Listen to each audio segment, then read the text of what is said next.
The word on the streets, dealers selling carfentanil are facing serious prison time if they're caught. An Elmwood Place couple busted for allegedly selling the deadly animal tranquilizer. 9 on your side's Tom McKee is live with the next steps now in tracking down other dealers in the area. Tom?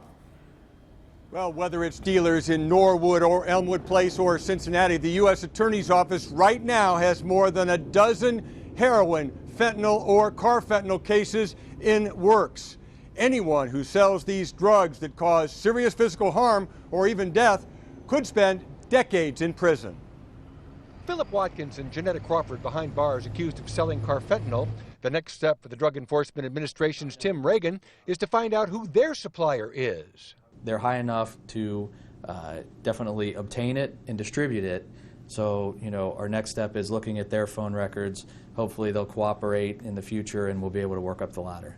Lieutenant Tom Fallon of the Hamilton County Heroin Task Force says the case began with a drug bust in Springfield Township and required a huge amount of cooperation from law enforcers. Springfield Township Police, the Hamilton County Heroin Task Force, Cincinnati Police District 4 Violent Crime Squad and their SWAT team, and then DEA. Reagan says they're pulling out all the stops to try to get anyone else selling carfentanil on the streets. We're looking for evidence that we can pull, fingerprints off of, DNA off of.